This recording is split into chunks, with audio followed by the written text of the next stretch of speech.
Hi everyone, good afternoon. Kumusta po kayo? November 23rd of 2024. Today's date, today is Saturday. So, uh, meron lang po akong gustong sagutin na nagtatanong sa akin. Shout out sa kumari ko. Hi, Sister Lorena.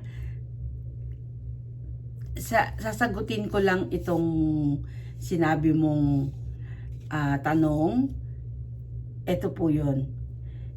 Ang ibig mo po sabihin, kung may magbigay sa'yo ng pagkakataon na may magsulat or maisa pelikula ang iyong buhay, ay doon mo sasabihin ang mga misteryo sa buhay mo na gustong ipasabi ng Panginoon. Yun po ang katanungan sa akin ni Sister Lorena. Hi Lorena, hi Sister. Kumari ko po yan.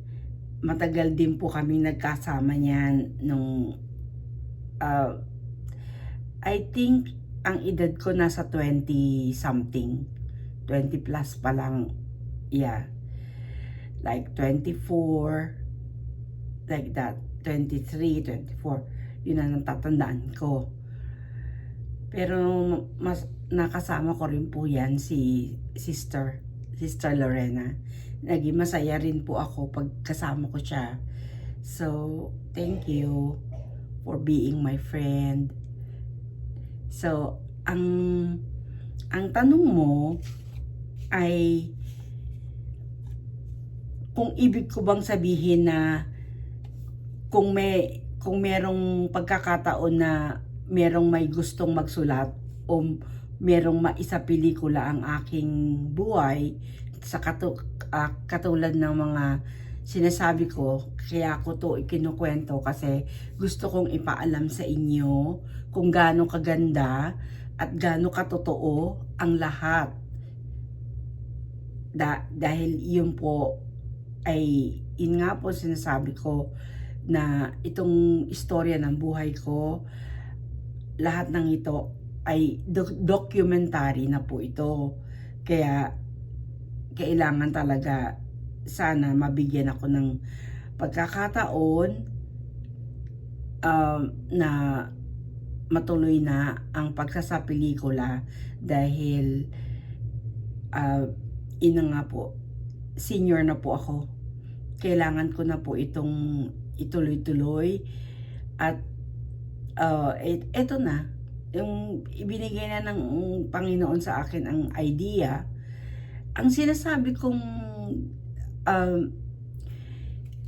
hindi ko alam, Sister, hindi ko alam yung sinasabi mong misteryo kasi basta simple lang naman ang ginagawa ko. Basta isinalaysay ko na kaya ko ito ginagawa na sa ngayon dahil nga gusto na ng Panginoon talaga na ito ay isa pelikula habang ako'y buhay, dahil hindi ko rin po ito hahayaan na ibibigay ko sa ibang tao ang pagsusulat ng istorya ng buhay ko tapos merong magkakaroon ng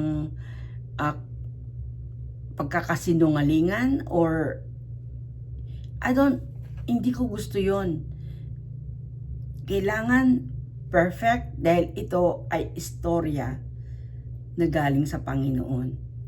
Siya po ang may gawa ng lahat ng istorya na ito sa buhay ko.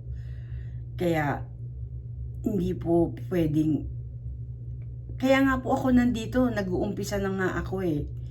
Ako na nga yung kukwento, ako nag-shout out na sana magkaroon na ng mapansin na ako ng mga taga movie producer, na kung sino man ang gustong kumuha at makipag-usap sa akin. Ako rin po ang mag-istorya dahil ang lahat ng katotohanan, ako lang po makakapagsabi eh. Hindi po ang ibang tao dahil lahat ito ay karanasan ko, lahat ito ay istorya ko, at lahat ito ay dinanas ko. Kaya inuulit ko lang po, hindi po ako naghahanap ng tao na yung maggagawa ng istorya, yung magsusulat para sa akin. Hindi, kayang-kaya ko po itong ipaliwanag lahat. Dahil hindi ko na nga ito kayang isulat dahil sa sobrang haba. Pero kung sa pagsasalaysay at sa pagsasalita na eto, isang natural lang na pagkukwento ang ginagawa ko. Dahil ang sinasabi ko nga po sa inyo, ang lahat ay nandito. Itinanim lahat sa akin ang mga pinagdanasan ko. Kung paano ko, di ba naikwento ko sa inyo kung paano ako ini-eksperimento, kung paano dumadaan ako sa mga pagsubok na ganun, na mga kung anong mga bagay, handong binagsakan ako ng kahoy sa ulo, na napakasakit, nandong yung maleta ko, yung kauna-unahang miracle na nabago ang napabilis ang oras at ang araw, doon nag-umpisa ang miracle. Alam niyo po yan. Hanggang nga sa ngayon, mas lalong bumibilis na eh. Dahil alam niyo ba kung bakit? Dahil sa mga pinagdadanasan ko sa mga panahon na ito. Lahat ng panahon dito sa buhay ko dito sa Amerika, wala po akong ginagawa kundi magtrabaho at mag-intindi at tumulong sa aking mga anak at mga apo. Dahil gusto ko sila mabigyan ng magandang kinabukasan para nga po sa generation ng apo ko ay wala na pong maghihirap. Dahil makakatapos po silang lahat. Kaya nagsisikap naman ang mga bata na talagang mag-aral ng mabuti, mag-concentrate sa kanilang pag-aaral, at lagi namang with honor. Lalo na yung apo ko na si Jean, anak ni Israel, lagi po yung may with honor. Kaya si Ibon, ganun din, with honor din. Kaya natutuwa naman ako dahil ang mga grades naman nila matataas, lahat ng apo ko. Pati yung mga apo ko dito sa Amerika, may mga awards din. Okay, naikwento ko lang. Kasi lahat naman ng in-advise ko sa kanila, nasusunod naman. Kaya pagpapalain sila dahil sinusunod nila yung, at yun naman ang tama, di po ba? Okay, so Sister Lorena, Mare, yung tanong mo sa akin na kung may magbigay sa'yo ng pagkakataon na may magsulat or maisa pelikula ang iyong buhay, ay doon mo sasabihin ang mga misteryo sa buhay mo? I don't think so na may misteryong involved na sinasabi dahil ikinukwento ko na, isasalaysay ko na nga lahat ng harapan mismong ako kung paano ang nangyari. Kaya nga ako kailangan kong umpisahan ang pagkukwento magmula ng bago pa lang ako isilang, ano ang istorya, at ang hindi ko lang na ikwento na dahil yung kung anong klaseng tao, anong istorya sa buhay naman ng mother ko. Pero sinabi ko na rin naman kahit sa konting salita na hindi naman ako ipapanganak sa tao na hindi talaga mabuting tao, banal, at talagang karapat-dapat na aking pagmulan. Naiintindihan mo po ba ang mga sinasabi ko? Kaya magmula doon hanggang sa nagtuloy-tuloy ako, hanggang sa na-receive ko nga yung miracle na galing nga kay Mother Perpetual, yung sinasabi ko sa yung pinaka makislap na pahalik niyang ginawa na naibigay na ipinakita at pumasok nga sa aking katauhan ng Espiritu Santo. Kaya ako naging ganitong tao. Yun po ang pinakamalaking milagro na naganap sa buhay ko. Kasabay nun, ang pinakamalakas sa bagyo, ang pagdating ng pinakamalakas sa bagyo na kaya huminto dahil din sa akin. Ako po yung nakiusap at nagdarasal, kasabay yun yung pagbigay niya sa akin. So lahat may istorya, may pinagmulan.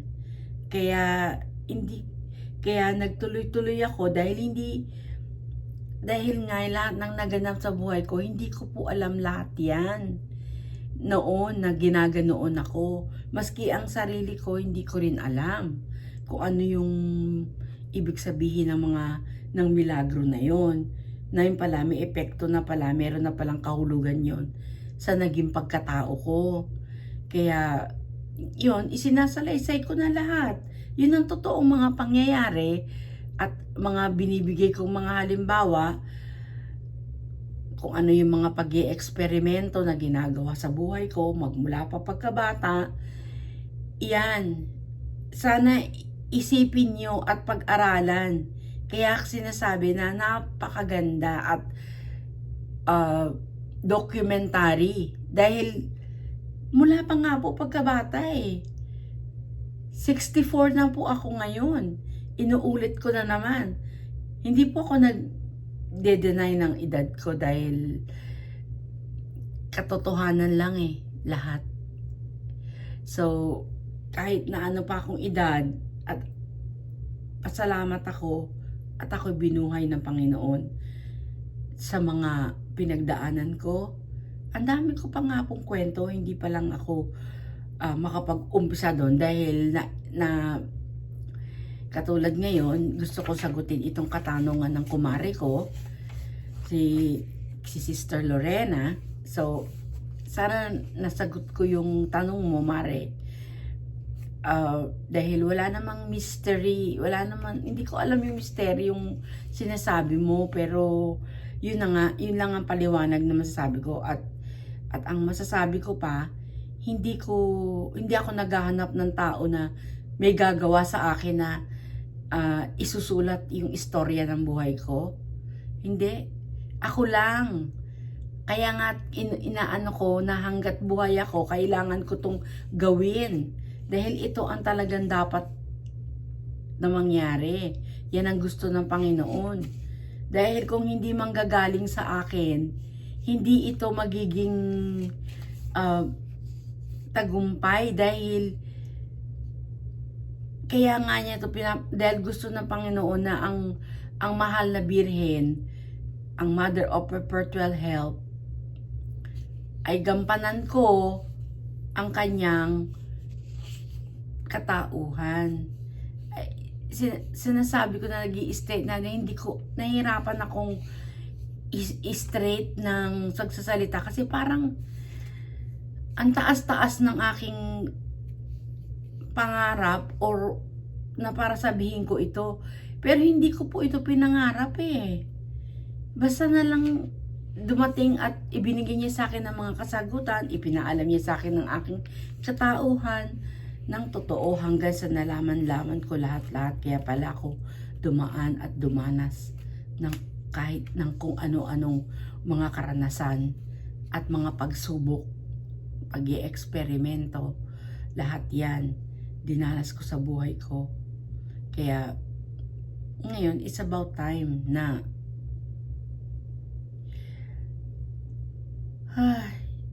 kahit sana maintindihan niyo po ako. Okay? So, susunod, kwento ko na yung after ng high school, kung paano ako naligawan ng napangasawa ko, paano mga ginagawa sa akin, kung paano nangyari at ako'y sabihin talagang grabe ang mga eksperimento. Buhay ko na ang inuutang. Pero malalaman ninyo, ikukwento ko sa inyo dahil kailangan din yan maisalaysay ko para malaman nyo kung gaano kaganda. Malungkot yun para sa akin, pero para sa ikakaganda ng pelikula ay kasama yung mga bagay na yun. Siyempre, yun ang totoo. Kailangan ipaalam yun. Okay? Yeah. Tapusin ko muna po dahil balik na lang ako ulit sa aking work kasi magluluto po ako ng chicken pot pie. Yun po ang dinner ng aking alaga, ng aking client. Okay? Kailangan ko po magluto muna. Okay. See you next. Bye.